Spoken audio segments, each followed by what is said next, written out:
We both are members of the Batman program, which is a program inside the Air Force Research Lab, and that is located in Dayton, Ohio at Wright-Patt Air Force Base. And what do you have here? Can you tell us about what you have here that you're demonstrating at the lab day? So today we're demonstrating the Batman program, and the Batman program is one of Air Force Research Lab's advanced technology demonstration teams. And when you think about Air Force, you usually forget that there are guys on the ground. You really only think about the pilots and the planes. Well, we don't want those guys to be forgotten. So what we do is we focus on two types of those guys. We have the Air Force medics and also the operators that call in the airstrikes and make sure the bombs are dropped on the correct targets. And we create wearable integrated technology to increase their performance, make them lighter, smarter, and deadlier. Could you say that again and replace guys with warfighter? Right. Sorry, I was trying to lower it down. That's okay. I appreciate that. But if you could do that again with warfighter, that might.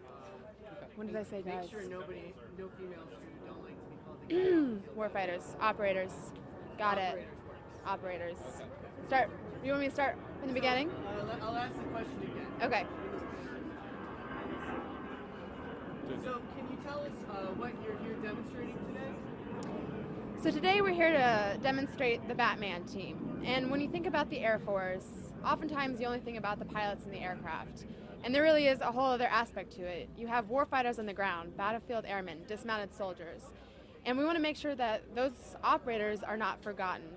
And so what we do as a team is we design wearable integrated technology to enhance their performance. We want to make them lighter, deadlier, smarter.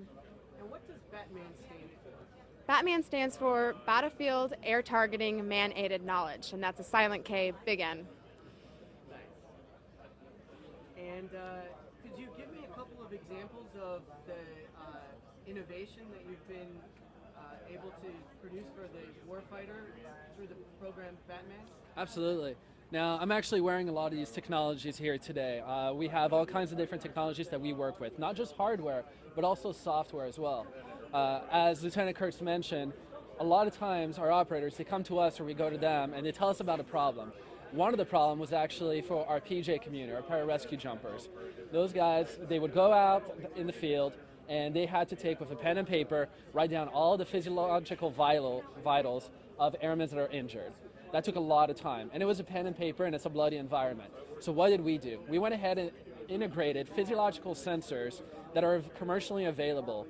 And with our software now, all the pararescue jumper has to do is to go up to that airman, puts a sensor on him, then on airman number 2, 3, 4, 5, 6, step back with our program, hit sync, and now he has all of his patients right here on his cell phone. So that right here is just to show you kind of the innovative process that goes into what we do. You know, we try to create technology that's going to be relevant to them, but also revolutionary down the line. For our PJ and our JTAC communities, Joint Terminal Attack Controllers, our guys, our warfighter, sometimes they have to write in the dark. So what we did is we actually created lighted gloves for them, something that's easy for them to write down, or sometimes they have to go dig through the rubble. We went ahead and put integrated LED lights inside their gloves, inside the knuckles. Or, you know, it could be wearing a Panasonic Toughbook, you know, something like a tablet, something that they would want to wear on, no problem. We went ahead and designed something now that they can actually put on them. That's easier, something they don't have to go through their backpack and take it off. Now it's integrated as part of their uniform.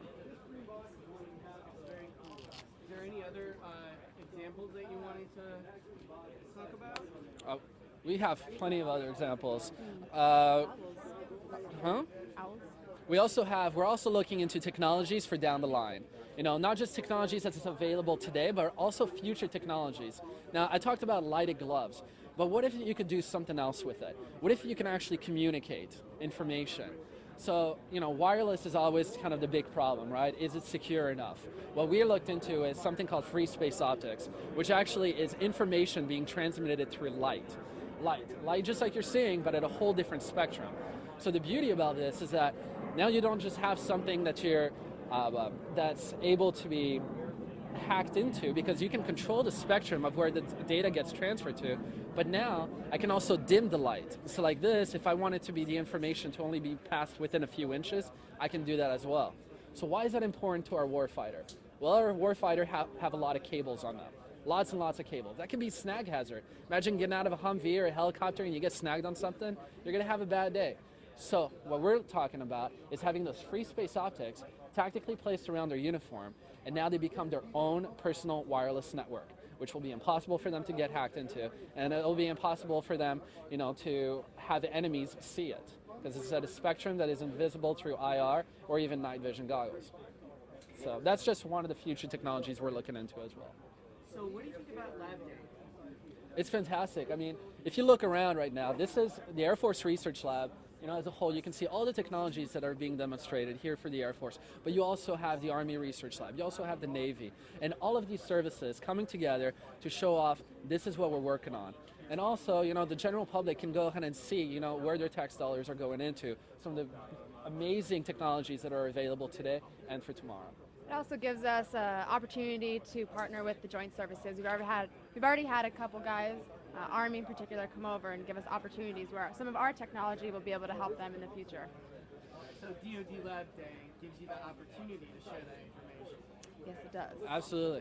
But, we constantly work with other people as well. I mean, like this wrist mount right here, Army loves it. We went ahead and created it for them as well. So there's always this communication between the inner services. So you both seem very enthusiastic about what you do here. Can you give me a little bit about how you feel about this career path you've chosen and what it feels to be able to work on technology like this?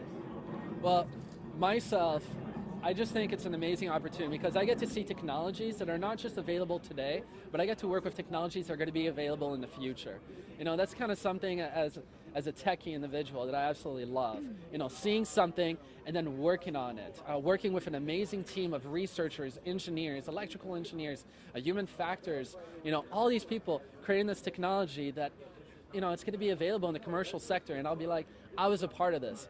I was part of the Air Force Research Lab that was able to create this technology. And as a human factors engineer, there aren't many opportunities in the Air Force to actually get hands-on and help design a product. And even the simplest thing that maybe an electrical engineer, mechanical engineer didn't think of because of their background, I can step in and say, oh, it should be designed like this so it'll be easier to use, or it doesn't have this hazard associated to it. Even these small things will make a huge, a significant difference in the lives of our operators, where the smallest thing really matters. Do you have anything to add that you haven't mentioned yet? No, come out and join us or see, DoD Lab Day. Awesome. Thank you. Yeah, thank you.